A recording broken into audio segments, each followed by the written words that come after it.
Hey guys, Ben from Bold Slate here. In this video, we're doing a tutorial on how to create sub-accounts in Go High Level. This is kind of an annoying thing because there's not a lot of documentation out there about this. So I'm making this video to help you get through this process and start automating this part of your onboarding, let's say. So I'm using make.com for this, but you can use really anything that allows you to send API posts. So without further ado, there's a few things you're going to need. First of all, I like using this documentation, so this will be linked in the description, but this is Go High Level's API documentation, very helpful. You can see everything that you're able to do with this. And we're going to find the one that's going to be create subaccount or location, right? So in make.com, there actually is a lead connector app, but for whatever reason, this is a pain in the ass to get to work. I haven't gotten this to work myself. So what I like to do is I will just use the basic HTTP, send an API over the internet to an app. We're going to use make a request. And now the URL here is going to be this URL there. So this is the endpoint that we're going to be using. Make sure that there's this little dash at the end as well. And the full HTTPS is included, all that stuff. So the method is going to be post. We're going to be posting information to this server. And now for headers, so we've got the authorization header and the version. These are both required. So let's add the authorization first. I'm going to add it just like this, just copy it. And then for the value, this value is going to be in the agency view. We're going to make a new private integration in settings. So I'm going to go into private integrations. Also worth noting, you probably need to have the highest level plan to do this, to make new sub-accounts with the API. So for this private integration, I'm just going to name this YouTube video 89, whatever. Now scopes will give you permissions in terms of what you're able to do with this. I just select everything because I want to have full access through the onboarding process. So I'll do create here. I copy this code. This is a very important code for the authorization. I'm going to copy this code right into here, but the first thing I'm going to add is going to be called bearer.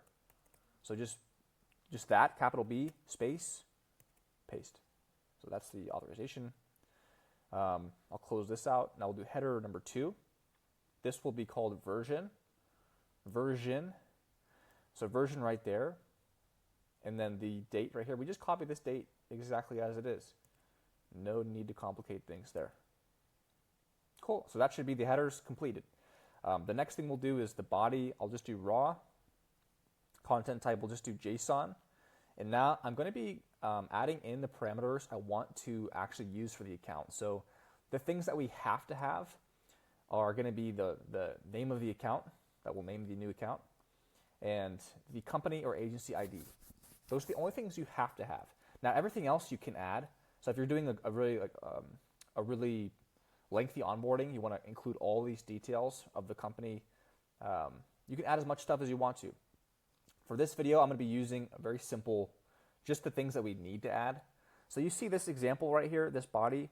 This is how we should enter it in, right? This is how we should enter it in with these quotes around things and the comma and the quotes and the colons, stuff like that. So you can either just copy this in and kind of work through it with that, making sure that you end on this closing bracket, or you can just use ChatGPT like I would use. So I'll copy this whole thing in. I already have one kind of working here, and I'll say, here is the API for GHL.